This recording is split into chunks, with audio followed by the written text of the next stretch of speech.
الحمد لله إن الحمد لله نحمده ونستعينه ونستهديه ومن يضلل فلا هادي له وأشهد أن لا إله إلا الله وحده لا شريك له وأشهد أن محمدا عبده ورسوله أما بعد فإن أصدق الحديث كتاب الله وخير الهدي هدي محمد صلى الله عليه وسلم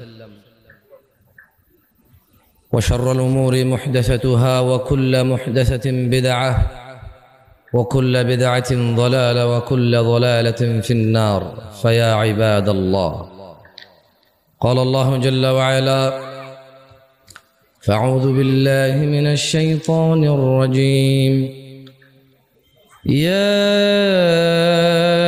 أيها الذين آمنوا اتقوا الله حق تقاته ولا تموتن إلا وأنتم مسلمون وقال الله جل وعلا فأعوذ بالله من الشيطان الرجيم يا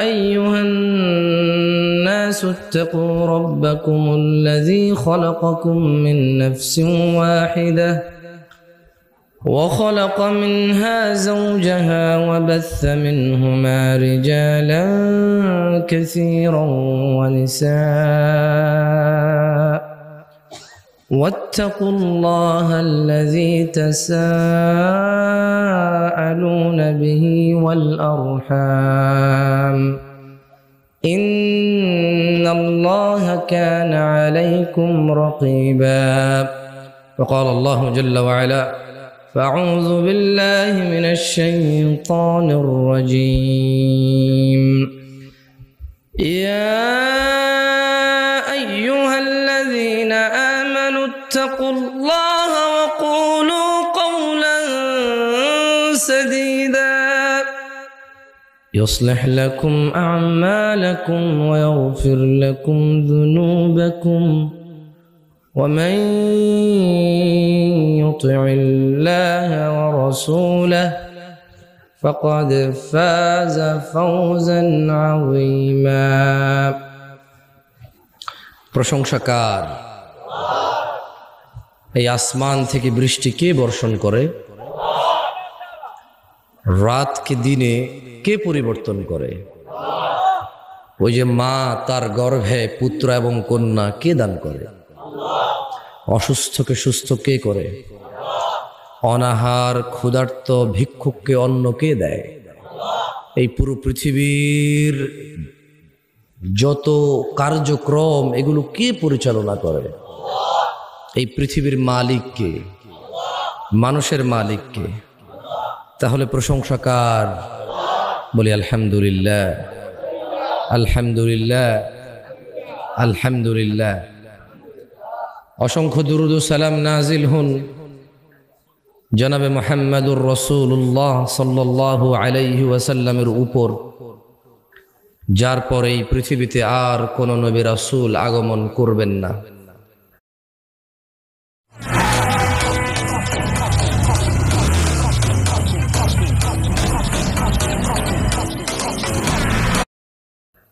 যিনি রাহমাতাল লিল আলামিন যিনি ইমামুল আম্বিয়া ইমামুল মুরসালিন যার ব্যাপারে তার রব বলেছে ওয়ালা সাউফা ইউতিকা রাব্বুকা ফাতারদা যার ব্যাপারে তার রব বলেছে ওয়া ইন্নাকা লাআলা খুলুকিন আযীম যার উপরে তার রব নিজেই সালাতু সালাম বা দুরূদ পেশ করে যেমনটা রব কোরআনুল কারীমে বলেছে ইন্নাল্লাহা ওয়া মালাইকাতাহু ইউসাল্লুনা আলান নবী يا أيها الذين آمنوا صلوا عليه وسلموا تسليما অসংখ্য দুরূদ ও সালাম নাজিল হন সেই নবীর উপর যার উপরে দুরূদ আল্লাহ নিজেই পেশ করে সুবহানাল্লাহ এবং আল্লাহ আদেশ করেছে বলেছে ইয়া আইয়ুহাল্লাযীনা আমানু হে তোমরা যারা ঈমান এনেছো মুসলমান মহিলা অথবা পুরুষ শুধু পুরুষ মুসলমানকে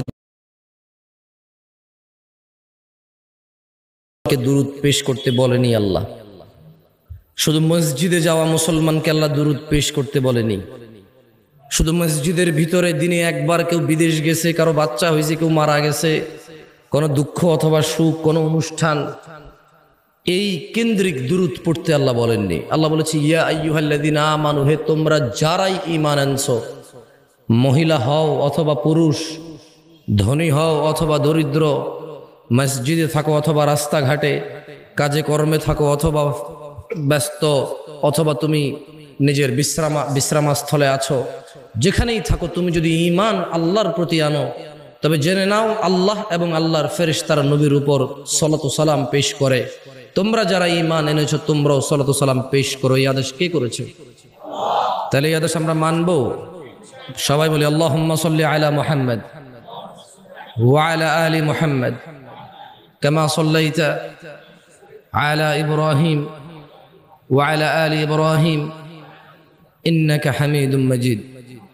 আল্লাহুম্মা বারিক আলা মুহাম্মদ ওয়া আলা আলি মুহাম্মদ কামা বারাকতা আলা ইব্রাহিম ওয়া আলা আলি ইব্রাহিম ইন্নাকা হামিদুম মাজিদ। নয়াপাড়া বাইতুর রহমান জামে মসজিদের উদ্যোগে গাজীপুর বাসী যে ইসলামী জলসার ব্যবস্থা করেছে, মাশাআল্লাহ তা খুবই সুন্দর। যদিও বাংলাদেশে এখন ওয়াজ মাহফিল গায়ে হলুদে পরিণত হয়েছে, একটা সিনেমা নাটকের অনুষ্ঠানে পরিণত হয়েছে, একটা বিয়ে, একটা মেলা, এটা কি মেলা, চটপটি, ফুচকা, বেলুন, চানাচুর, মুড়ি, বট, এই দোকানের এত ভিড় থাকে, মহিলা পুরুষের অবাধ চলাফেরা হয় ওখানে। অথচ মাইক্রোফোনের সাউন্ড স্টেজ না আসলে কি হবে? মানুষ তার নিজ গৃহে থেকে আল্লাহর কোরআনুল কারীমের এই দাওয়াত, রাসূল সাল্লাল্লাহু আলাইহি ওয়াসাল্লামের সহিহ সুন্নাহর দাওয়াত, এই তথ্য প্রযুক্তির যুগে আল্লাহ মানুষকে এই নিয়ামত দিয়েছে যে মানুষ কষ্ট করে আসা লাগে না, কষ্ট করে না এসেই মানুষ মাইক্রোফোনের মাধ্যমে শুনতে পায়। তবুও ওয়াজ মাহফিলের এমন একটা পরিবেশ যেটা অসহ্যকর আমার কাছে, তা হচ্ছে প্রচুর পরিমাণে দোকানপাট থাকবে, একদিকে বক্তা আলোচনা করবে, আরেক দিনে মানুষ বুট বাদাম খাবে, চটপটি ফুচকা খাবে, একদিকে মানুষ একটু রেডি হচ্ছে খেতে যাবে, অন্যদিকে খাওয়া দাওয়া করে আসবে। একটা রাস্তার মধ্যে বিশাল বড় ভিড়, হাঁটাচলা, কথাবার্তা, এদিকে বেলুন বাজে, ওদিকে বাঁশি বাজে, একটা মেলার মতো পরিণত করেছে মানুষ। সেদিক থেকে মাশাআল্লাহ, যদিও স্টেজটা ছোট, যদিও প্যান্ডেলটা ছোট নয়, মাশাআল্লাহ মোটামুটি বেশ মানুষ হয়েছে।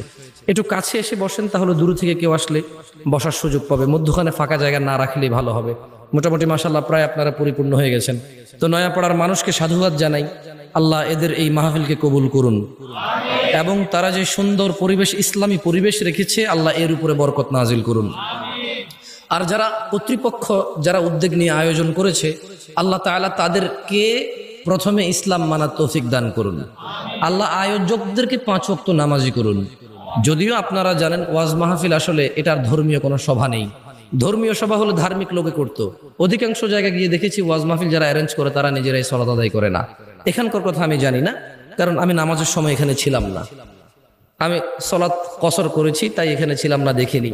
আমি দেখেছি টাকনুর নিচে প্যান্ট পরা লোক ওয়াজের দায়িত্বে আছে, দৌড়াদৌড়ি করছে, কোন মেহমান আসবে, কোন নেতা আসবে, কোন বড় হুজুর আসবে, কাকে কি খাওয়াবে, কাকে কি পড়াবে, কাকে কি শোয়াবে, কাকে কি দিবে, সেই নিয়ে ব্যস্ত।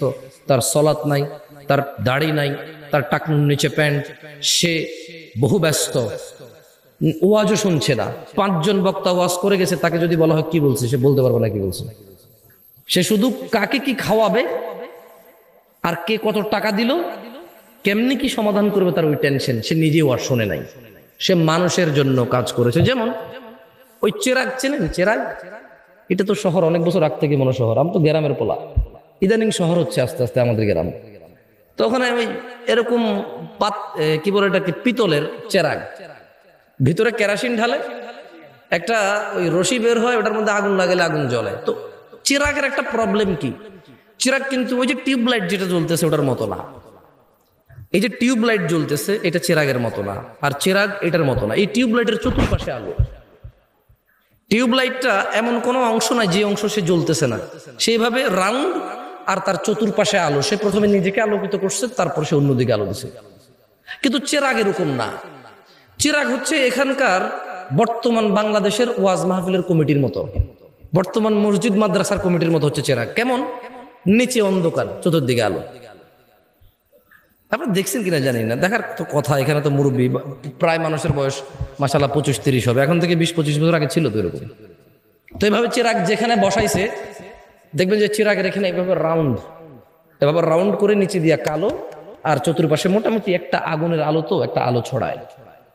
তো আমি দেখেছি এখানকার ওয়াজ মাহফিলের আয়োজকরা চেরাগের মতো, টিউবলাইটের মতো না। তা আমি দোয়া করি আল্লাহ যাতে এখানকার যে আয়োজক রয়েছে তাদেরকে টিউবলাইটের মতো করে নিজেকে আলোকিত করে পরে অন্যের আলো। যাক, পরিবেশ ভালো লেগেছে ওয়াল্লাহি, মাশাআল্লাহ, আল্লাহ কবুল করুন। গাজীপুরবাসী ওয়াজ কিন্তু আমি এইভাবে কথাই বলি, ওয়াজ করি না। খুব বেশি একটা আপনাদের আনন্দ লাগবে এরকম মনে হচ্ছে না, যদিও আপনারা অভ্যস্ত এইভাবে।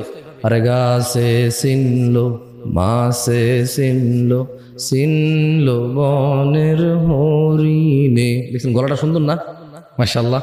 কিন্তু সমস্যা হয়ে গেছে, আমি 2 ঘন্টা কথা বললেও একবারও এরকম বলবো না। আপনাদের একটা মানে ঠকবেন, আপনারা আজকে জিততে পারবেন না।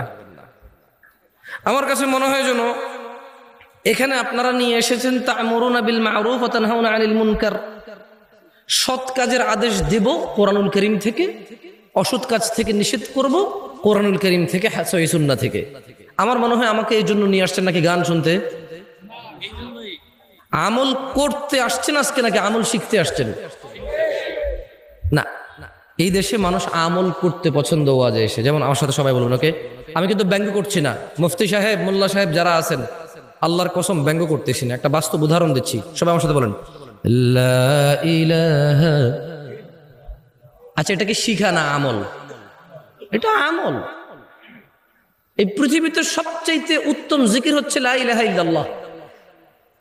কিয়ামত দিবসে একজন ব্যক্তির অপরাধের 99টা দফতর খোলা হবে। আল্লাহ ওই ব্যক্তির সামনে তার অপরাধের 99টা দফতর খুলে বলবে, বান্দা তুমি কি এই অপরাধ করেছো? বান্দা বলবে, আল্লাহ হ্যাঁ, আমি এই অপরাধ করেছি, আমি স্বীকার করছি, আমি অন্যায় করছি। বান্দা লজ্জিত থাকবে আল্লাহর সামনে, তার অপরাধ দেখে সে তার 99টা বই না দফতর, লাইব্রেরিও না, দফতর, বিশাল বড় বড় অপরাধের দফতর। ও আপনি বলছেন জামশেদ ভাই 60 বছর জীবনে এত অপরাধ? আরে ভাই, আপনি না 60 বছর বাঁচেন, নূহ আলাইহিস সালাম 950 বছর শুধু দাওয়াত দিয়েছে, তাহলে উনি কত বছর বাঁচছেন, ওনার উম্মত কত বছর বাঁচছে? বুঝাইতে পারি নাই মনে হয়। আপনি নিজের 100 বছর জীবন, শুধু কি বিচার আপনার হবে? নূহ আলাইহিস সালামের উম্মতের হবে না? কি নূহ আলাইহিস সালামের উম্মতের বিচার হবে না? আদম আলাইহিস সালামের উম্মতের বিচার হবে না? মুসা ঈসা আলাইহিমুস সালাম আজমাইনের উম্মতের বিচার হবে না? তো সব নিজের দিয়ে বিচার করেন কেন? হ্যাঁ, হতে পারে এই 60 বছর এই ইন্টারনেট। আচ্ছা, একটা কথা বলি, একটা লোকের ডিশ কেবল ব্যবসা আছে। কি কেবল ব্যবসা? আপনি তো অবাক হচ্ছেন যে জামশেদ ভাই 70 বছর বয়সে 99টা দফতর, how is it even possible? একটা মানুষ 60 বছরে কয়বার জানা করতে পারে, কয় গ্যালন মদ খেতে পারে, কয় কোটি টাকা সুদ খেতে পারে, ঠিক না? আপনি এরকম চিন্তা করতেছেন, ঠিক না? ধরে নেন তো একটা সুদী ব্যাংকের মালিক, যে সুদী ব্যাংকটা প্রতিষ্ঠা করছে আরো 20 বছর আগে, তার ব্যাংকে প্রতি মাসে 5,000 কোটি টাকার লেনদেন হয়। সে কত হাজার কোটি টাকা সুদের সাথে দায়বদ্ধ হয়ে গেল? কত হাজার? একজন মানুষ ব্যাংক ছাড়া এটা সম্ভব? নাহলে 20 লাখ টাকা আছে, অমুকের 2 লাখ, অমুকের 1 লাখ, তমুকের 1 লাখ, শতে 10 টাকা, শতে 20 টাকা করে খাইলো, নাহলে এটা হলো। কিন্তু এই যে দেখছেন সুদ কি পরিমাণে গেছে একজনের, যে ব্যাংকের মালিক। এবারে দেখেন ডিশ কেবল ব্যবসা।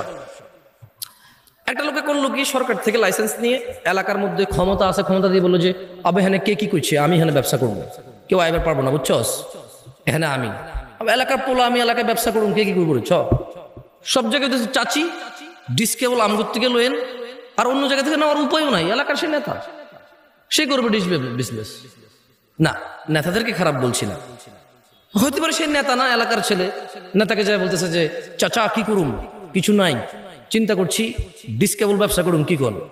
চাচা চিন্তা করছে এলাকার বেকার ছেলে, ঠিক আছে, কাজকর্ম করলে ভালো, এলাকার উন্নতি হবে, আরো 5টা পোলাপানের কর্মসংস্থান হবে। চাচা ওভাবে ইসলামিক ভাবে চিন্তা করেনি, কারণ চাচা ইসলামিক ভাবে চিন্তা করবে কিভাবে? যে ছেলে ব্যবসা করবে তার মা বাপই তো চিন্তা করে না ছেলেরা কি ব্যবসা করবে, ছেলে নিজেই চিন্তা করে না। এখন সে ডিশ কেবলের ব্যবসা নিয়ে আসলো, নিয়ে আসার পরে 5,000 পরিবারে ডিশ দিল। কয় হাজার পরিবার? কয় হাজার?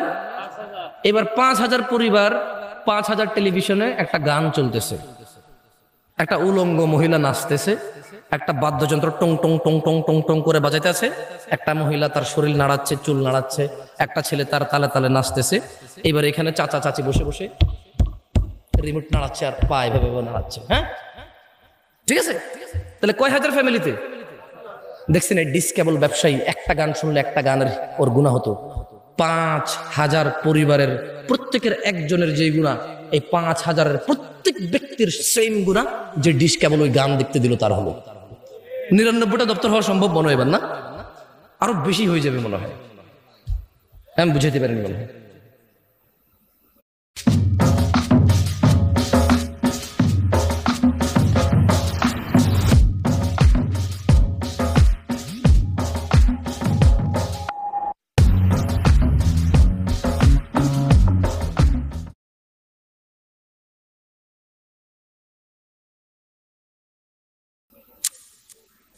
আমি যখন আরো একটু ছোট ছিলাম, আর স্বাভাবিক সবাই ছোট থেকে আস্তে আস্তে বড় হয়, এখনো ছোট আপনাদের তুলনায়, কিন্তু যখন আরো ছোট ছিলাম আর কি, তখন যখন এই হাদিস পড়ছি আমি চিন্তা করলাম যে একটা যুবক ছেলে নাইলে দিনে একবার হস্তমৈথুন করে, এরপরে সে ভয় পেয়ে যে তার যৌন শক্তি নষ্ট হয়ে যাবে, বলে যে আস্তাগফিরুল্লাহ আস্তাগফিরুল্লাহ আর করবো না, 1 মাস আর করে না। নাহলে 15 দিন একটা মেয়ের সাথে কথা বলে, নাহলে একটা মেয়ের পিছনে 1 বছর টার্গেট দিয়ে ঘরে ওরে বিয়ে করবে, একটা অপরাধ জেনা। একটা লোক নালে 1 বোতল মদ খাইছে বন্ধু বান্ধব নিয়ে বৈশা, মদ পৃথিবীর মানে অন্যতম অপরাধের মধ্যে একটা, কারণ এই মদ খেলে মানুষ জানাও করে, মদখোর জানাও করে, অশ্লীলতা জড়ায় পড়ে। এখন এই 1 বোতল মদ খেলো, পরের দিন যে আরে সব মানুষ কি ব্যবসায়ী হয় নাকি? এই এলাকার পোলাপানে সিগারেট খায়, খুঁজা খায়, আমি জানি এরকম বহুত পোলাপান আছে, দোস্ত একটা দিই, তার কাছে টাকা নাই একটা সিগারেট খাওয়ার, তো তাহলে কয় প্যাকেট সিগারেট খাই দিলে? অত টাকা নাই তো, ওর আব্বরে যে টাকা দিছে, স্যান্ডেল কিনছে, জুতা কিনছে, মোবাইলে রিচার্জ করছে পাবজি খেলার জন্য, প্রেমিকার মোবাইলও কিছু টাকা পাঠাইছে, এরপরে কয় টাকা থাকে সিগারেট খাওয়ার জন্য? ভাই, ওর বাপ একলা ইনকাম করে, সারি বাইরে পকেট খরচ দেয়। তো দেখলাম যে আমি যখন ছোট ছিলাম চিন্তা করলাম যে আসলে সে যে অপরাধ করে, অপরাধের একটা সীমা আছে। আপনি একটা মহিলার সাথে ঘুমালেন জানা করতে, কতক্ষণ তার সাথে ঘুমাবেন? কতদিন লাগাতার এভাবে আপনি জানা করেন? আমি চিন্তা করলাম 99টা দফতর খুলবে অপরাধের। হাউ একটা মানুষ, এই সাউন্ড একটু কমাও তো ভাই, একটু সাউন্ড একটু কমাও, কানে লাগে, হালকা কমাও। আমাদের একটু ডিজাইনের দরকার নাই, সুন্দরের দরকার নাই, স্পষ্টের দরকার। কি বলেন? কথাটা পরিষ্কার শোনা গেলেই হলো, অত ইকু বিসমিল্লাহ বিসমিল্লাহ বিসমিল্লাহ দরকার নাই। আমি গজল গামো না, যদি গজল গাই তাহলে ঠিক আছে, এরকম সাউন্ডের দরকার আছে, মারহাবা, হ্যাঁ তাহলে ঠিক আছে। এমনি কথাবার্তার জন্য সাউন্ড হইলে চলে, কোনো ইকু লাগবে না। তো আমি তখন যখন ওই যে আরো ছোট ছিলাম, আমি সৌদি আরবে ছিলাম তখন। তো সৌদি আরবের পোলাপাইনের যে আমার বন্ধু বান্ধব, তাদের অপরাধ, সৌদি পোলাপাইন আর আমি কি সমান? এমনি ছোটবেলায় সাইকেল টাইকেল চালাইছি ওদের সাথে, একলা পাহাড়ের উপরে বসে মুরগি টুরগি জ্বালায় খাইতাম। তো এদের অপরাধের মধ্যে দেখতাম যে গান শুনে 2-4টা গালাগালি করে, মাঝে মধ্যে 1-2টা সিগারেট খায়, এর বাহিরে ধরেন এইগুলা কমন অপরাধ আর কি। হ্যাঁ, এর মধ্যে ধরেন কতক্ষণ গান শুনে, কতক্ষণ আস্তাগফিরুল্লাহ আস্তাগফিরুল্লাহ, সৌদি পোলাপানের কথা বলতেছি। হ্যাঁ, ওই বন্ধুর একটা ঠুস করে একটা গালি দিয়ে দিল, গালি দিয়ে বললো যে লা হাওলা ওয়ালা কুওয়াতা ইল্লা বিল্লাহ, সর তুই থাকলে গালাগালি হচ্ছে। মানে দেখতেছি ইনস্ট্যান্ট আবার সে আল্লাহর কাছে ক্ষমা চাচ্ছে, অপরাধ করতেছে। তো আমি যখন এই হাদিস পড়লাম যে একটা মানুষের সামনে আল্লাহ বিচারের মাঠে 99টা দফতর খুলবে, দফতর, শুধু এগুলো সব অপরাধ। তখন আমি চিন্তা করলাম, আচ্ছা এই সব অপরাধ একটা লোক 60 বছর বাঁচে, এত দফতর হবে কিভাবে? ছোট মানুষ না? যেমন আপনি ছোটবেলায় মনে আছে কিনা, আপনার আম্মা আপনাকে গল্প শোনাইতো, তুই যে আম্মুর কথা শুনোস না, আম্মু মরে গেলে তোরা আরেক বিবাহ করলে, সৎমা আসলে কথা না শুনলে তখন কি করবি, এরকম শুনেছে না? আপনি তখন চিন্তা করতেন যে আইরি আমি ওই যে ড্যাঙ্গার ভিতরে বাগানে পায়খানা করতে যাবো কিভাবে, জিনভূত আছে, আমার আম্মা মরে গেলে কারে নিয়ে ঘুমাবো, এরকম চিন্তা করে নাই কেউ এখানে? আমার আম্মা যখন আমাকে এরকম শুনাইতো, আমি চিন্তা করতাম আম্মা মরে গেলে আবার কার সাথে ঘুমাবো? ছোট ছিলাম তো, সত্যি বলছি। আপনাদের এরকম হয় নাই? এরকম আপনাদের? তো ওই ছোট মানুষ তো ছোট চিন্তা। এখন কি আর কেউ এরকম মনে করে মা মরে গেলে কার সাথে থাকবে, কাকে মা ডাকবে? কেউ মনে করে না, কেউ এরকম ফিল করে না তার মা বাপকে। একটু যখন নিজে নিজে খেতে পারে, নিজে নিজে হাঁটতে পারে, 4টা বন্ধু আছে, 5টা বান্ধবী আছে, চাকরি আছে, ব্যবসা আছে, বাণিজ্য আছে, টাকা আছে, বউ আছে, ছেলে মেয়ে আছে, এখন আর কেউ মা বাপ মরে গেলে কি আর বাঁচলেই কি? ছোটবেলার যে ফিলিংস ছিল, আমার আম্মা মরে গেলে আবার কার সাথে থাকবো, ওই ফিলিংসটা মানুষ হারাই ফেলে। তো আমি ছোটবেলায় চিন্তা করলাম যে 99টা দফতর কিভাবে? তো যখন আমি বাংলাদেশে এলাম অথবা যখন আরো একটু বড় হলাম, সৌদি আরবে কিন্তু ডিশ আছে, এবার বড় বড় এভাবে ছাতা লাগায়, হাজার হাজার চ্যানেল থাকে। এবার আমি চিন্তা করলাম, আচ্ছা রে, তবে ওখানে জানতাম যে এগুলো ইহুদি নাসারাদের টেকনোলজি, মুসলমানরা অন্যায়গুলা করে, যারা কাজগুলা করে তারা হয়তো হিন্দু টিন্দু বৌদ্ধ মুসলমান, ওদের আর তো হালাল হারাম কি? আপনার জন্য না শুকুর হারাম, ওর জন্য কি হালাল হারাম? এটা হচ্ছে ওর জন্য খাবার। বুঝতে পারি নাই মনে হয় আমি। আপনি পরনিন্দা করলে এটা আপনার জন্য না গীবত? অনেকের জন্য তো এই মাসলা মাসাইলই নাই ওর দিনের মধ্যে, যেটা কি মাসলা কি মাসাইল, ঠিক না? তো আমি যখন এখানে আসলাম আমি দেখলাম যে হ্যাঁ, আমার গ্রামে আমার আপন কাজিন ব্রাদাররা বা আড়াতো পাড়াতো ভাতিজা, ওরা বললো কি ডিশ ব্যবসা নিয়ে আসবে। আমি বললাম যে ভাতিজা, ডিশ ব্যবসা করবি, যত মানুষের সিনেমা দেখবে, ওর একক ব্যক্তিগুণা, কিন্তু এই যে তুই যেটা দেখাচ্ছিস তোর সেম গুণাটা আসবে, তো তোর তো এটা অনেক পাপ হয়ে যাবে। পুরা গ্রামে প্রায় এই পুরো আশপাশে 4-5টা, পুরো ইউনিয়নে 27টা গ্রাম, তুই যদি একলাই এগুলো ডিশের সার্ভিস এগুলো দেস, যত মানুষে গান শুনবে সিনেমা দেখবে, তোর উপরে তো গুনাহ আসবে। সামান্য কয় টাকার জন্য এত গুনাহ, কিভাবে তুই এটা পরে আল্লাহকে রিপে করবি? আর মানুষের গুনাহ তো এটা মানুষ রিলেটেড, তো সমস্যা। আমাকে বললো যে কাকা, আমি না দিলে অন্য কেউ তো দিয়ে দিবে, তাহলে ইন্টারনেট ব্যবসাকে কি বলো কাকা বলো? তার মানে তার এটা হারাম, সমস্যা নাই, কারণ ইন্টারনেট ব্যবসা তাহলে কি, মানে এরকম। তো শোনেন গাজীপুরবাসী, ওই যে আবার একটু বলেন তো আমার সাথে, আমি আবার টপিকে আসি। দেখছেন কি সুন্দর লাগে না? মাশাআল্লাহ। এটা হচ্ছে আমাল, এটা হচ্ছে কি, এটা কি, এটা মানুষ ব্যক্তি আমল করবে। আমি আসতেছিলাম যে এই লা ইলাহা ইল্লাল্লাহ এটা কত বড় জিকির সেটা বলতে আসতেছিলাম, এই এতগুলো উদাহরণ। তো কিয়ামতে আল্লাহ এক ব্যক্তির সামনে 99টা অপরাধের দফতর খুলবে এবং আল্লাহ তাকে বলবে যে বান্দা, তুমি কি এই অপরাধগুলো করেছো? বান্দা বলবে হ্যাঁ ইয়া আল্লাহ, এই সমস্ত অপরাধগুলো আমার, আমি স্বীকার করছি। আল্লাহ তাকে বলবে তার আমাল নামায় ঈমান, কি আমল নামায় কি থাকবে? ঈমান হচ্ছে মানে ধরুন লা আশহাদু আল্লা ইলাহা ইল্লাল্লাহ ওয়া আশহাদু আন্না মুহাম্মাদুর রাসূলুল্লাহ, অথবা লা ইলাহা ইল্লাল্লাহু ওয়াহদাহু লা শারীকা লাহু লাহুল মুলকু ওয়া লাহুল হামদু ইউহয়ী ওয়া ইউমীতু ওয়া হুয়া আলা কুল্লি শাইইন কাদির, অথবা লা ইলাহা ইল্লাল্লাহ। এটাই ঈমান। এটা কি? আল্লাহ ছাড়া কোনো অন্য মাবুদ, উপাস্য, মানে মানার মতো, ভয় পাওয়ার মতো, পরোয়া করার মতো অন্য কোনো ইলাহ নাই। কি নাই? ইলাহ নাই। এটা হচ্ছে লা ইলাহা ইল্লাল্লাহ, যেটা আপনি জিকির করেন প্যান্ডেলে বসে, সবাই মিলে একত্রিত করেন, অথচ কেউ এখান থেকে বেরিয়ে গিয়ে আর করেন না।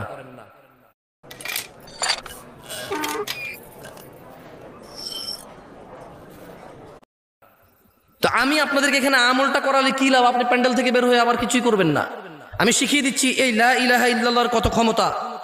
99টা দফতর অপরাধের একটা পাল্লায় রাখা হবে, একটা কাগজের টুকরোর মধ্যে ওর লা ইলাহা ইল্লাল্লাহ লেখা থাকবে। আল্লাহ ওই লা ইলাহা ইল্লাল্লাহ ওকে বলবে যে ওর মিজানে দিতে, ও বলবে যে ইয়া আল্লাহ 99টা দফতর অপরাধের আর লা ইলাহা ইল্লাল্লাহ, আল্লাহ আপনি কি বলছেন? আল্লাহ বলবে যে ঠিক আছে তুমি দেখো না। ওর এই কাগজের টুকরো লা ইলাহা ইল্লাল্লাহ ওর পাল্লার মধ্যে রাখবে, ওর লা ইলাহা ইল্লাল্লাহ ভারী হবে। এটা হচ্ছে লা ইলাহা ইল্লাল্লাহ জিকির, যেটা আপনারা এখানে বসে বসে সবাই মিলে করেন। আপনাদের কাছে মনে হচ্ছে এটা একটা আনুষ্ঠানিকতা, কেউ একজন আসবে এখানে, এসে আপনারা সবাই বসে থাকবেন, এরপরে তার সাথে বলবেন লা ইলাহা, ব্যাস, এরপরে শেষ। এটা নাই, এখান থেকে উঠছেন নাই, ঘরে গেছেন নাই, দোকানে গেছেন নাই, রাস্তাঘাটে নাই, মসজিদে নিজে নিজে নাই, শুধু মাহফিলের একটা অনুষ্ঠান। এটা আপনি ভেবে নিয়েছেন।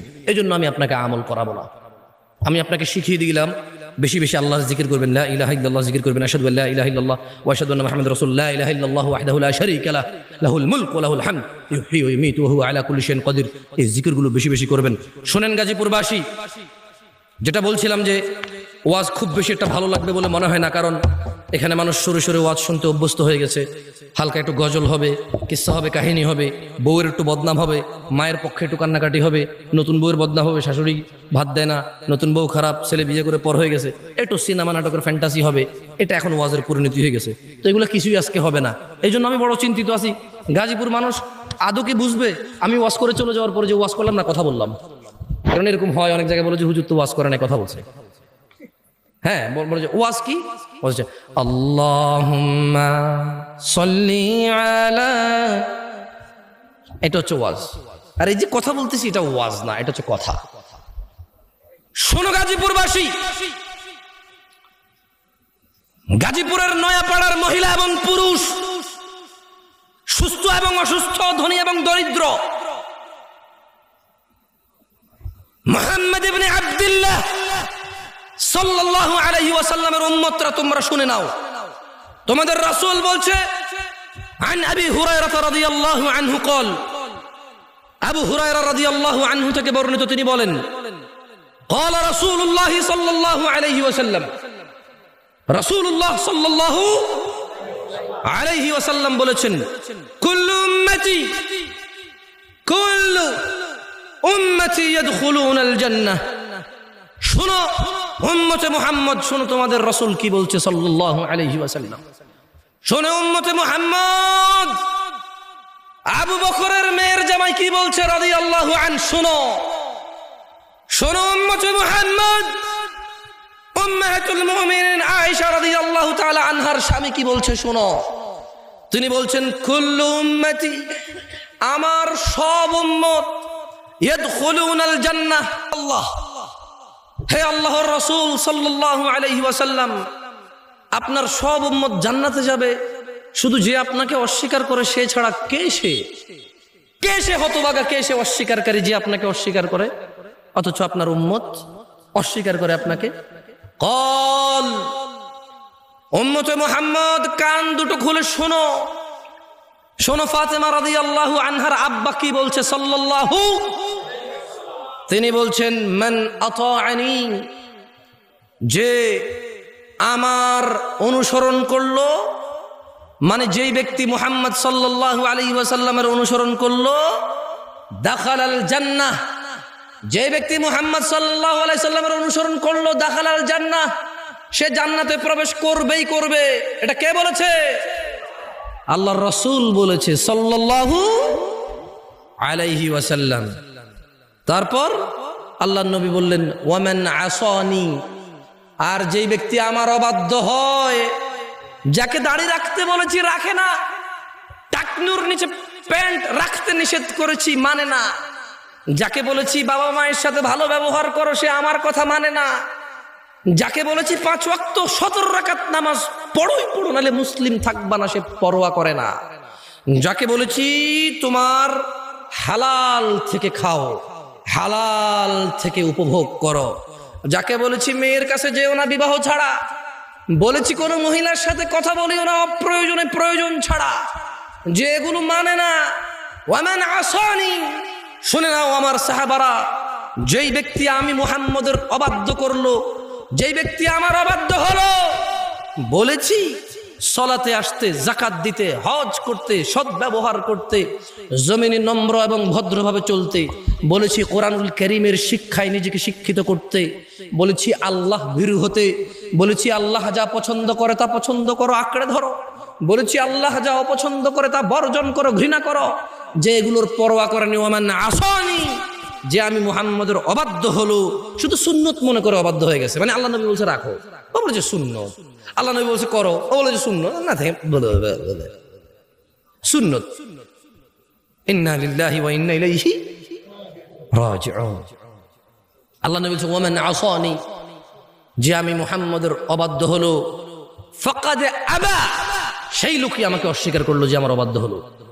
রাসূল সাল্লাল্লাহু আলাইহি সাল্লাম বলেছে সল্লু, নামাজ পড়ো, কামা রাআইতুমুনি উসাল্লি, যেভাবে আমি মুহাম্মদকে নামাজ পড়তে দেখো। সাল্লাল্লাহু, আমরা বিভিন্ন বিভক্ত করে ফেলেছি নামাজকে এবং বলেছি সব ঠিক সব ঠিক সব ঠিক, হলুদ সব তরকারিতে লাগে, ইসলাম নাকি হলুদ সব জায়গায় লাগে।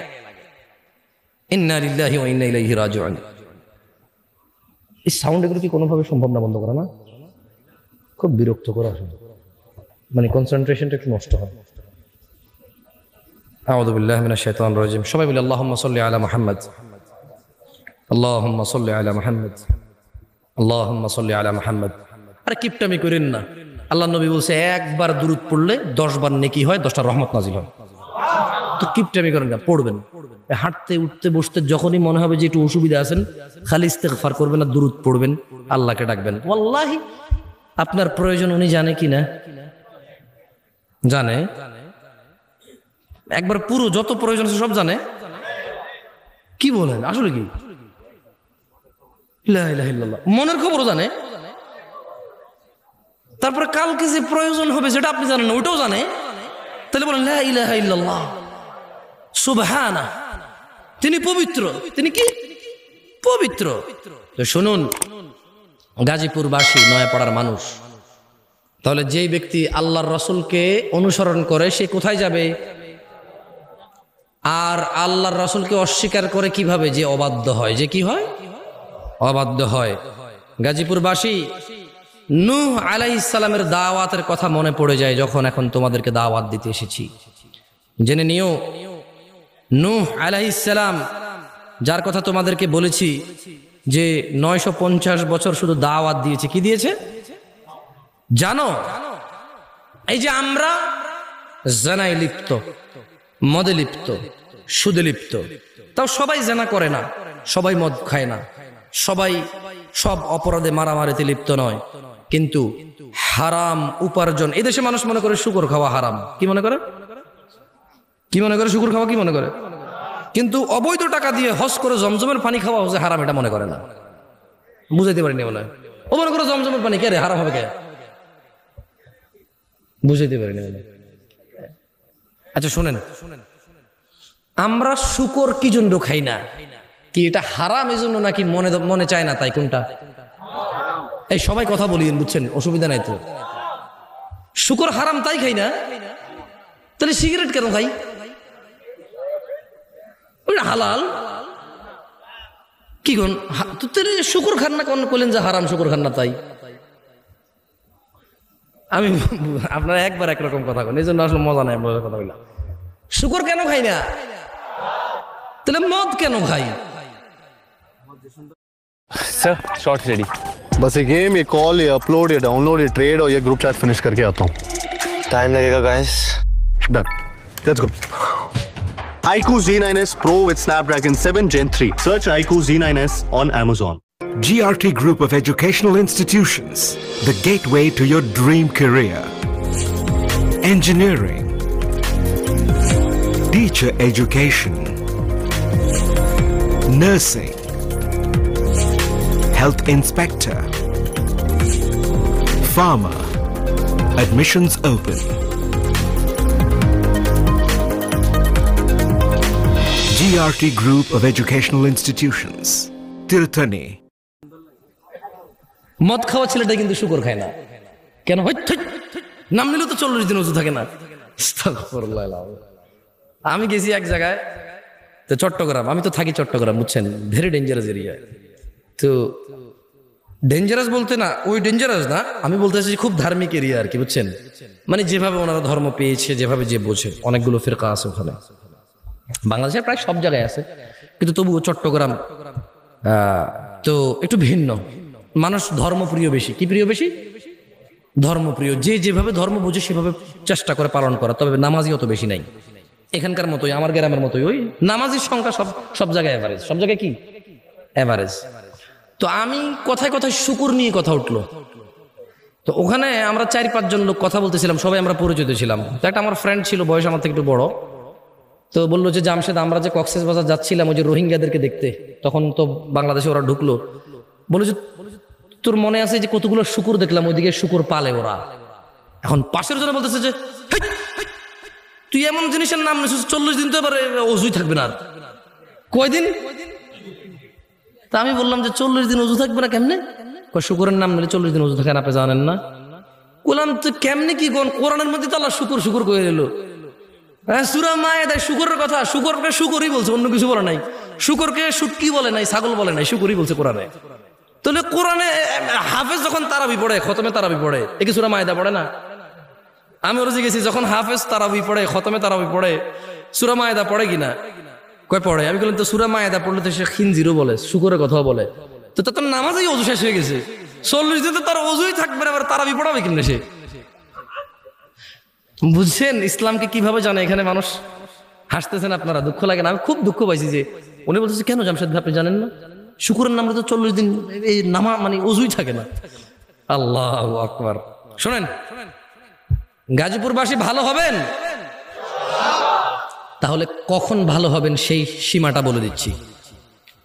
আউযু বিল্লাহি মিনাশ শাইতানির রাজীম।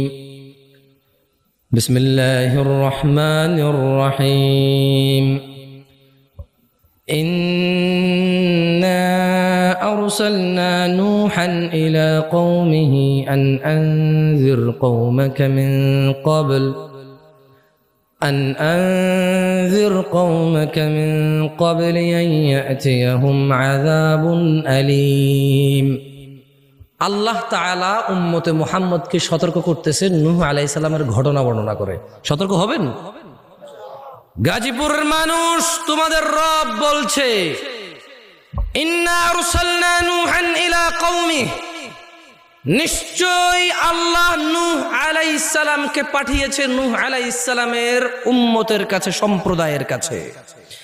আন আনজির কওমাকা মিন ক্বাবলি আন ইয়াতিয়াহুম আযাবুন আলীম, আল্লাহ নূহ আলাইহিস সালামকে বলেছে, নূহ তুমি তোমার সম্প্রদায়কে সতর্ক করো আল্লাহর কাছ থেকে ধ্বংস, বিপদ, আযাব আসার আগে সতর্ক করো।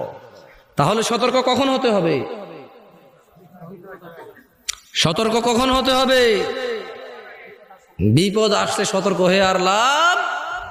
আল্লাহ তাআলা নূহ আলাইহিস সালামকে পাঠিয়ে বলছেন, নিশ্চয়ই আমরা নূহকে পাঠিয়েছিলাম তার জাতির কাছে সতর্ককারী হিসেবে, যাতে সে তার জাতিকে সতর্ক করে আল্লাহর পক্ষ থেকে গজব নাজিল হওয়ার পূর্বে। এবার নূহ আলাইহিস সালাম আল্লাহর থেকে ওহী পেয়ে বললেন কল, তিনি নূহ আলাইহিস সালাম বললেন, ইয়া কওমি, হে আমার সম্প্রদায়, ইন্নী লাকুম নাযীরুম মুবিন, হে আমার সম্প্রদায় শোনো তোমরা, নিশ্চয়ই আমি নূহ তোমাদের জন্য একজন সতর্ককারী।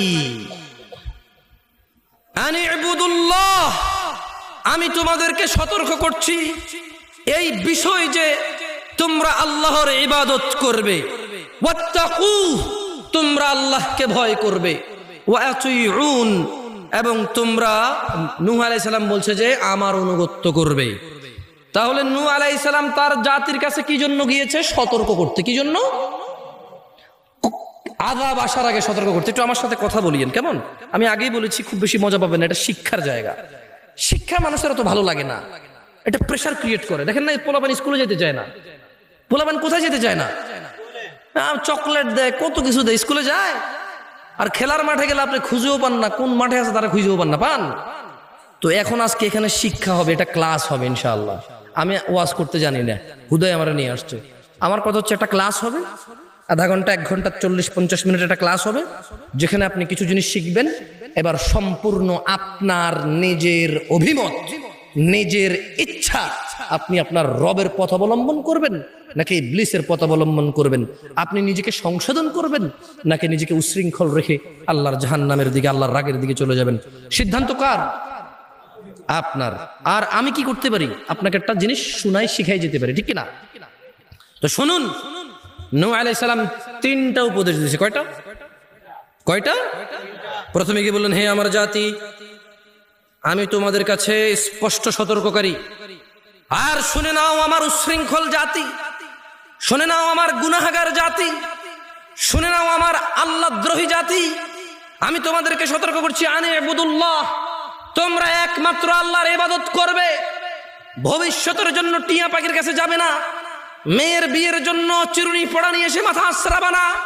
শোনো আমার জাতি, তোমরা কোরআনকে অপবিত্র অবস্থায় গলায় ঝুলিয়ে রাখবে না, গায়ে মাখবে না, টয়লেটে যাবে না এটাকে নিয়ে। তোমরা এই কোরআনুল কারীম পড়বে, পড়ে সেই অনুযায়ী আমল করবে, নিজের হৃদয় নরম হবে এবং জীবন পরিচালনা করে আল্লাহর সন্তুষ্টির দিকে তোমরা জান্নাতে চলে যেও। শোনো আমার জাতি, আনি ইবুদুল্লাহ, আল্লাহ ছাড়া অন্য কারো ইবাদত হবে না। মুশকিল উদ্ধারকারী কে? সন্তান দাতা কে? সুস্থতাকারী কে? ভালো মন্দের নির্ধারণ কে করে? অন্য কারো কাছে কি আছে? আল্লাহ ছাড়া আল্লাহর বিপক্ষে কেউ কি আপনাকে আশ্রয় দিতে পারবে? আল্লাহ যদি আপনাকে আশ্রয় দেয়, কেউ কি আপনার ধ্বংস করতে পারবে? আল্লাহ যদি আমার আর আপনার জন্য জাহান্নামকে নির্ধারণ করে, কেউ কি উদ্ধারকারী আছে? আল্লাহ যদি আমার আর আপনার জন্য জান্নাতকে নির্ধারণ করে, কেউ কি আমাদের হিংসা করে জাহান্নামে নিতে পারবে? তাহলে সবাই বলুন, আল্লাহ আমাদেরকে জান্নাত দিয়ে দিন। তো শুনে নিন, নূহ আলাইহিস সালাম 3টা সতর্ক করেছিল, আনি ইবুদুল্লাহ, তোমরা আল্লাহর ইবাদত করো, দাসত্ব করো শুধু আল্লাহর। ওয়াত্তাকুহ, এবং যদি ভয় করতে হয় শুধু আল্লাহকেই ভয় করো। ওয়া আতিউন, আর আমি নূহের অনুসরণ করো। আচ্ছা, আমাদের জন্য কি নূহ আলাইহিস সালামের অনুসরণ হবে নাকি মুহাম্মদ সাল্লাল্লাহু আলাইহি ওয়াসাল্লামের অনুসরণ হবে? Alpha. The truth is what I can see, no one else can. And from where I stand, my তাহলে ইবাদত কার হবে? ভয় কাকে করব আর অনুসরণ কাকে করব? সুবহানাল্লাহ। তাহলে কয়টা দাওয়াত পেলাম আমরা এখানে? কয়টা পেলাম? 3টা। আচ্ছা, নূহ আলাইহিস সালাম বলতেছে যে ওকে, এখন আমরা জিনা করি কিনা? আমরা জিনা করি না? মদ খাই না? সুদ খাই না? মারামারি, গীবত, সমস্ত অপরাধের সাথে আমরা জড়িত আছি কিনা? গান বাজনা, নাচানাচি আছি না? বেনামাজি, তারপরে হজ করার তৌফিক আছে, হজ করে। যাকাত দেওয়ার তৌফিক আছে, যাকাত কি টাকা দিয়ে দেয় না কাপড় দিয়ে দেয় ট্রাক ভইরা? তার মানে প্রত্যেকটা অন্যায়ের সাথে তো আমরা লিপ্ত, বরঞ্চ ইসলামের যে হুকুম আহকাম যেভাবে এগুলোকে পালন করা উচিত সেভাবে পালন না করে উল্টা নিজের মতো করে করি কিনা? করি কিনা? তাহলে নূহ আলাইহিস সালাম তার জাতিকে কয়টা ইবাদতের কথা বলল? প্রথমটা কি? আপনারা মনোযোগ দিয়ে শুনতেছেন না, ওয়াল্লাহি দেখেন গাজীপুরের মানুষ, মনোযোগ দিয়ে শুনুন। মজা না লাগলো ইনশাআল্লাহ আজকে শুনে যান, শিখে যান। দেখবেন জীবনে যেদিন ভালো হতে চাইবেন আপনার জানা থাকবে যে আপনি কিভাবে ভালো হবেন। যেদিন আপনার মনে হবে আল্লাহর ক্ষমার দরকার, সেদিন আপনি জেনে যাবেন কিভাবে ক্ষমা পায়। যদি আজকে এই মাহফিল মনোযোগ দিয়ে শুনেন, আরে হ্যাঁ, আমি চলে যাওয়ার পরে এই মাহফিল চলে যাবে না তো, কারণ আমি কোনো কিস্সা কাহিনী বলতেছি না, এখানে কোনো গল্প উদাহরণ দিচ্ছি না, সূরা নূহ পড়ে শোনাচ্ছি। কি পড়ে শোনাচ্ছি? আর আপনার ঘরে এই কোরআন আছে, এই সূরা আপনার ঘরেও আছে, যখন মর্জি পড়ে নিজেকে সংশোধন করে নিয়েন। খুব সুন্দর আলোচনায় আসছেন। আর আমি দীর্ঘ অনেকদিন পরে সূরা নূহ নিয়ে আলোচনা করছি, দীর্ঘ অনেকদিন পর। আমার খুব ফেভারিট সূরা এটা, কারণ আমার কাছে মনে হয় এখানে সবকিছু আছে। একজন মানুষের সর্বোচ্চ দাওয়াত, মানে সর্বোচ্চ একজন মুসলমান কি করবে, এরপরে সে কি কি পাবে, যদি সে তারপরেও ব্যর্থ হয় এগুলা করতে, তাহলে সে কি করবে, ব্যর্থ হওয়ার পরও যদি সে এগুলা করে তাহলে সে কি কি পাবে, সব আছে এখানে। সুবহানাল্লাহ। তাহলে শোনেন, তাহলে আমরা কার ইবাদত করলাম?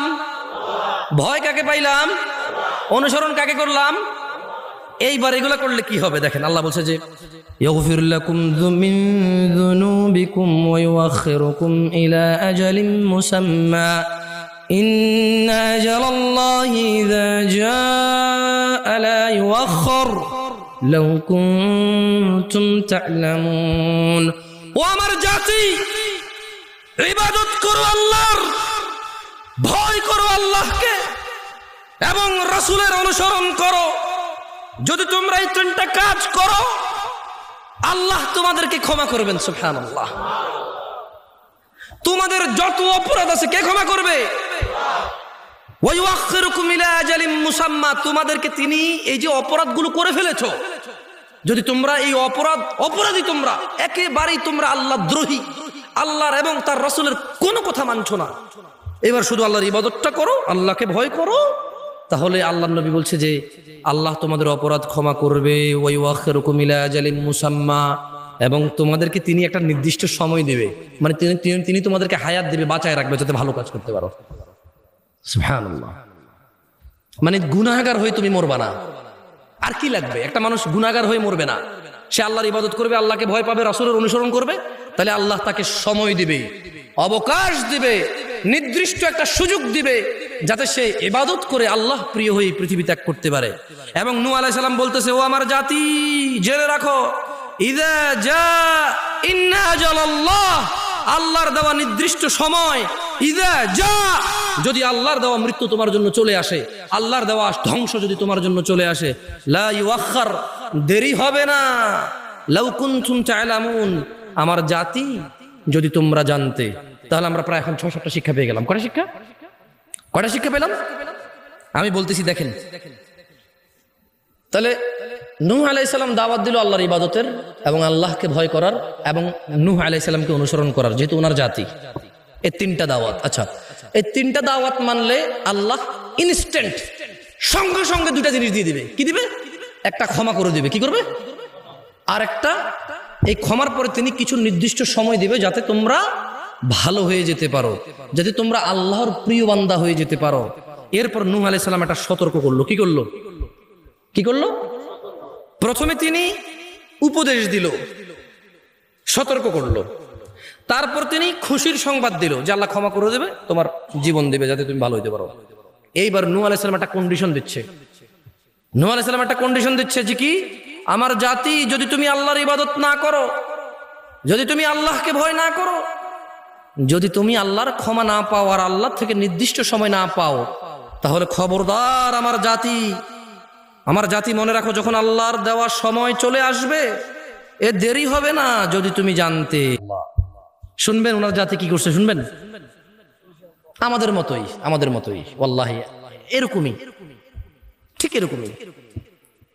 আজকে যারা নামাজ পড়ি না, রাসূল সাল্লাল্লাহু আলাইহি ওয়াসাল্লাম কি নামাজ পড়তে বলেনি? তিনি যদি বেঁচে থাকতেন তিনি কি নামাজ পড়তে বলতেন না? আমি যে বলতেছি নামাজ পড়েন, এটা কি আমি আমার কথা বলতেছি না, ওনার কথা বলতেছি।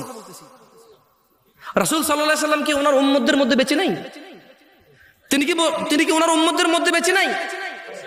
আমাদের এই যে আমরা মুহাম্মদ সাল্লাল্লাহু আলাইহি ওয়াসাল্লাম নাম নিচ্ছি, এটাই তো ওনার জীবন, এটাই তো ওনার হায়াতের বরকত, এটাই তো ওনার হায়াতের বরকত।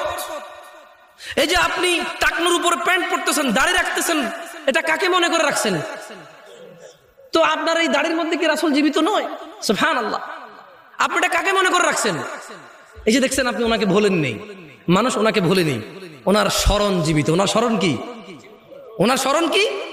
তাহলে উনি যদি আজকে বেঁচে থাকতো এই পৃথিবীতে, যেমনটা তিনি ওনার বংশ এবং তৎকালীন মানুষকে তাওহীদের দাওয়াত দিয়েছে, আল্লাহর দাওয়াত দিয়েছে, আল্লাহর দাসত্বের দাওয়াত দিয়েছে এবং ওনাকে মেনে নেওয়ার দাওয়াত দিয়েছে, আজকে কি দিতেন না? তাহলে ওনার উম্মত হয়ে এই উম্মতের আলেমরা কি আপনাদেরকে নামাজের দাওয়াত দেয় না নবীর পক্ষ থেকে?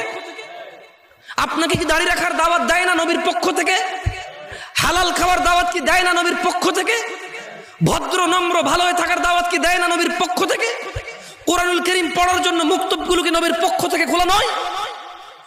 তো যারা আপনারা অস্বীকার করেন, অবাধ্য হন, তাহলে আপনারা কি হুজুরের অবাধ্য হলেন, মোল্লার, মুফতির, ওয়াইজেন এর শেখ এর অবাধ্য হলেন, নাকি রাসূল সাল্লাল্লাহু আলাইহি ওয়াসাল্লাম অবাধ্য হলেন? কার?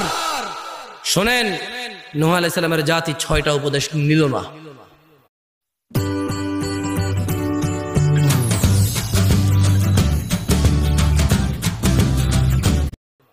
নূহ আলাইহিস সালামের জাতি ওনাকে সতর্ককারী হিসেবে বিশ্বাস করেনি, এও বিশ্বাস করেনি যে আল্লাহকে ইবাদত করতে হবে এবং আল্লাহকে ভয় করতে হবে আর নূহ আলাইহিস সালামকে মেনে চলতে হবে, এটা বিশ্বাস করেনি তারা এটাও বিশ্বাস করেনি যখন তাদের মৃত্যু চলে আসবে আর সময়। এবার নূহ আলাইহিস সালাম আল্লাহর কাছে বলতেছে, কার কাছে? দেখেন কত হৃদয় বিদারক ঘটনা এখানে। ওয়াল্লাহি এটা আপনি যদি নিজে নিজে পড়েন আপনি কাঁদবেন। আমি তখন চিল্লা বলতেছি না, আমার কান্না আসবে না, আপনার আসবে। তবে সূরা নূহ যদি আপনি তরজুমা নিজে নিজে পড়েন আপনি কান্না ধরে রাখতে পারবেন না। নূহ আলাইহিস সালাম একজন রাসূল বলতেছে, কল নূহ আলাইহিস সালাম বললেন, রব্বি, ও আমার আল্লাহ, ইন্নী দাউতু কওমি লাইলান ওয়া নাহারা, আল্লাহ আমি আমার জাতিকে দাওয়াত দিয়েছি দিনে এবং রাতে, ফালাম ইয়াজিদহুম দুআই ইল্লা ফিরারা, আমি এদেরকে যত দাওয়াত দিছি তারা তত পালাইছে, তারা তত বেপরোয়া হয়ে গেছে। আমি এদেরকে যত বলছি আপনার ইবাদত করতে, আপনাকে ভয় করতে। ওয়া ইন্নী কুল্লামা দাউতুহুম লিতাগফিরা লাহুম জাআলু আসাবিআহুম ফি আযানিহিম ওয়াস্তাগশাউ সিয়াবাহুম ওয়া আসররু ইস্তিকবারা। আমি যখনই তাদেরকে দাওয়াত দিচ্ছি আল্লাহ যে আপনি ওদেরকে ক্ষমা করবেন, তখনই তারা তাদের কানে আঙ্গুল দিয়ে দিয়েছে। তারা তাদের কানে কে দিয়েছে? যখনই নূহ আলাইহিস সালাম তার জাতিকে আল্লাহর কাছে, নূহ আলাইহিস সালাম আল্লাহর কাছে বলতেছে। আল্লাহ কি এগুলো জানে না? কি আল্লাহ জানতো না এগুলা? আল্লাহ জানতো। তাহলে নূহ আলাইহিস সালাম কত দাওয়াত দেওয়ার পরে এবার আল্লাহকে বলতেছে, আল্লাহ ইন্নী দাউতু কওমি লাইলান ওয়া নাহারা, আমি আমার জাতিকে দাওয়াত দিয়েছি রাতে এবং দিনে। ফালাম ইয়াজিদহুম দুআই ইল্লা ফিরারা, আমি তাদেরকে যত দাওয়াত দিছি এই দাওয়াত তাদেরকে আরো বেশি বেপরোয়া করে দিয়েছে, তারা খালি পালাইছে, আমার থেকে পালাইছে। আল্লাহ আমি ওদেরকে দাওয়াত দিছি আপনার ক্ষমা পাওয়ার, তারা তাদের কানে আঙ্গুল দিয়েছে, তারা কম্বল দিয়ে কাপড় দিয়ে তাদের মুখ ঢেকে নিয়েছে যাতে তারা আমাকে না দেখে, আমাকে দেখতে চায় না, তারা আমার থেকে পালায় যাতে আমি ওদেরকে দাওয়াত না দিতে পারি। এবং তারা জিদ করেছে, যখনই বলেছি আল্লাহর ইবাদত করো, নামাজ পড়ো, রোজা রাখো, হজ করো, যাকাত দাও, এই সুন্নতগুলো পালন করে চলো, কোরআন শিখো, হাদিস শিখো, হুজুরের উপরে ডিপেন্ডেন্ট হয়ে থাকিও না। হুজুর খেলে যেমন তোমার পেট ভরে না, তোমার ঘরের বউটা যেমন হুজুরের রুমে রেখে বলবা না, হুজুর আমি একটু 2 দিনের জন্য সফর যাচ্ছি, বউটা খুবই সুন্দরী, কার কাছে রেখে যাবো? আমার আব্বা আম্মা নাই। আপনার রুমে আপনি সহকারে 2 দিন পাহারা দেন, হ্যাঁ, আপনার কাছে নিরাপদ। কেউ দিবে এরকম? কেন রে ভাই, হুজুর না সমস্যা কি? হুজুর তো, আমি তো এই দেশে আসার পরে মানুষ হুজুরের প্রতি যে শ্রদ্ধা দেখছি, আমার মনে হচ্ছে যে আল্লাহ, আমি যদি বিয়ে করি ছেলে সন্তান হলে চিন্তা করবো এটা দুশ্চরিত্র, ছেলে সন্তান কেমন হলে, হুজুর কেমনে জানে, ফলো হয় কেমনে হয়। এই দেশের মানুষ হুজুরকে যা মনে করে, আলেম মুন্সিকে কেউ একেবারে গুরুত্বই দেয় না, কিচ্ছু মনে করে না, 2 টাকার মোল্লা মুন্সি মনে করে। আবার কেউ এত গুরুত্ব দেয়, সে তার ঈমান আর জান্নাতকে দিয়ে দেয় হুজুরের কাছে আমানত। ইন্না লিল্লাহি ওয়া ইন্না ইলাইহি রাজিউন। আচ্ছা, আপনার জান্নাত, আপনার ঈমান কি আমার কাছে আমানত নাকি আপনার কাছে? আপনার বউ, সুন্দরী বউটা কি আমার কাছে আমানত নাকি আপনার কাছে? আমার কাছে আমানত না। এই আমি তো হুজুর, সমস্যা কি, দিয়ে যাবেন। কে মন চায় না? না, আহা মাশাআল্লাহ, আপনাদের এই অনুভূতি ভালো। স্ত্রীকে কারো কাছে আমানত রেখে যাওয়া যাবে না, কোনো বেটার কাছে, আবার হুজুরের কাছে যাই হোক, এটাই বাস্তবতা। অথচ এই আমি যা বলবো তাই বিশ্বাস করে নেবেন। এই আমি যদি বলি যে এভাবে আল্লাহ নবী করেছে, আপনি এভাবে করতেছেন, আমি যদি বলি যে এইটাই ইসলাম, আপনি এটাই ইসলাম বলতেছেন, কিন্তু আপনি নিজে কোরআন পড়েন না, হাদিস পড়েন না, মানে আপনার ইসলামিক যত ইলম আছে, যত হানা আছে, এগুলো সব আপনি কিচ্ছু জানার দরকার নাই। এটা মসজিদের ইমাম সাহেব বলে দেবে, অথবা ওয়াজ করতে হুজুর নিয়ে আসবো বছর শেষে সে বলে দেবে, অথবা টেলিভিশনে ওয়াজ করে আরেক হুজুর আছে সে বলে দেবে।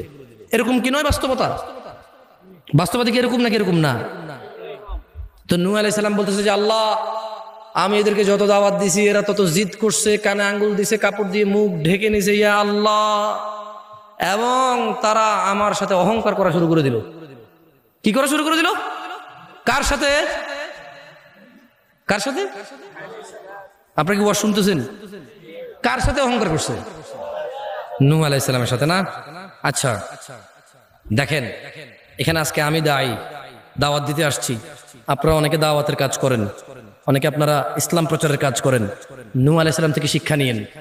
তাহলে এই যে নূহ আলাইহিস সালামের দেখে কাপড় দিয়ে মুখ ঢাকতো, তিনি দিনে দাওয়াত দিত, রাতে দাওয়াত দিত, সবসময় দাওয়াত দিত, ওনাকে দেখে জিদ করা লাগলো, ওনাকে দেখে অহংকার করলো, তিনি কিন্তু দাওয়াত ছাড়ে নাই। তিনি বলছেন যে সুম্মা ইন্নী দাউতুহুম জিহারা, ইয়া আল্লাহ, যখন এরা আমাকে দেখে কানে আঙুল দিল, চোখ মুখ ঢেকে নিল কাপড় দিয়ে এবং অহংকার জিদ করলো, সুম্মা ইন্নী দাউতুহুম জিহারা, এবার আমি তাদেরকে ডেকেছি প্রকাশ্যে, ও আমার জাতি, ও আমার জাতি, শোনো, ইবাদত করো আল্লাহর, ভয় পাও শুধু আল্লাহকে, এবং মেনে নাও তোমাদের নিজ রাসূলকে। সুম্মা ইন্নী আ'লানতু লাহুম ওয়া আসরারতু লাহুম ইসরারা, পরে আমি তাদেরকে ডেকেছি উচ্চ স্বরে, আমি তাদেরকে প্রকাশ্যে যাওয়া শুরু করে দিলাম, এই তোমরা আল্লাহকে মানো, আল্লাহকে ভয় করো, এরা মানলো না। সুম্মা ইন্নী আ'লানতু, অতঃপর আমি উচ্চ স্বরে এদেরকে বললাম, লাহুম ওয়া আসরারতু লাহুম ইসরারা, আমি তাদেরকে প্রকাশ্যে জোরে জোরে দাওয়াত দিলাম, উপদেশ দিলাম, এবং গোপনে কানে কানে গিয়ে বললাম, এই শোনো, আল্লাহকে মেনে নাও, আল্লাহর ইবাদত করো, আল্লাহকে ভয় পাও, আমি সতর্ককারী তোমাদের জন্য, আমি আল্লাহর রাসূল। নূহ আলাইহিস সালাম এভাবে গোপনে আস্তে আস্তে দাওয়াত দিল এবং প্রকাশ্যে বলল, আমার জাতি, মেনে নাও আল্লাহকে, ইবাদত করো আল্লাহর, ভয় ওনাকে পাও না। ওনার জাতি মানুষ হলো না, ঠিক যেমন আমরা মানুষ হইনি। जिस घर जमाई की गरीबी का मजाक पूरा ससुराल उड़ाता था, क्यों उसी जमाई के पैरों पर गिर पड़े सभी। 1450 বছর থেকে 1450 বছর থেকে কোরআনুল কারীম এই মসজিদ মাদ্রাসায় মানুষের, মুসলমানের ঘরে পড়ে আছে। 1450 বছর থেকে সহিহ সুন্নতের হাদিসগুলো বুখারী, মুসলিম, তিরমিজি, আবু দাউদ, মুসনাদ আহমদ, বাইহাকী, মুআত্তা মালিক, ইবনে মাজাহ, কত হাদিসের গ্রন্থ সহিহ এবং জাল দঈফ সবকিছু সাব্যস্ত করে লিখিতভাবে 1450 বছর রাসূল সাল্লাল্লাহু আলাইহি সাল্লাম এই পৃথিবী থেকে বিদায় হয়েছে, প্রায় 1450 বছর। তখন থেকে এই ইসলাম জীবিত ছিল সাহাবাদের মাঝে, তাবেঈ, তবে তাবেঈ, লিখিত আকারে সব সময় ইসলাম ছিল। কিন্তু আজকে মুসলিমরা সালাত আদায় করে না, যাকাত দেয় না, দাড়ির পরোয়া করে না, জামা কাপড়ের পরোয়া করে না, মহিলারা পর্দার পরোয়া করে না, যুবকরা জেনার পরোয়া করে না, গান বাজনা অশ্লীলতার কেউ কোনো পরোয়া করে না। যেমনটা নূহ আলাইহিস সালামের জাতিকে তিনি যতই দাওয়াত দিয়েছে তারা তত জিদ করেছে, কানে আঙুল দিয়েছে, শুনেনি। আমার কেন জানি মনে হয় এই মুসলিম জাতি মুহাম্মদ সাল্লাল্লাহু আলাইহি সাল্লামের শিক্ষা থেকে অনেকটাই দূরে সরে গেছে। এখানে বসে থাকা লোকের দিকে দেখলেই তো বুঝবেন, ফজরে যাওয়া মসজিদ খালি দেখেই তো বুঝবেন যে আল্লাহর নবীর দাওয়াত থেকে তারা কতটা সরেছে, কতটা বিমুখ, কতটা কেয়ারলেস, কতটা পরোয়া করে না, তাওয়াক্কাই করে না যে সালাত আদায় করতে হবে, এটা ফরজ। কেউ আর ধর্মকে তো ভালোবাসে না। নূহ আলাইহিস সালাম এদেরকে তাহলে দাওয়াত দিছে কিভাবে বলেন তো? প্রকাশ্যে কিভাবে? উচ্চ স্বরে কিভাবে? গোপনে কিভাবে? গোপনে। কাজ হয়নি। কি হয়নি? কাজ হয়েছে?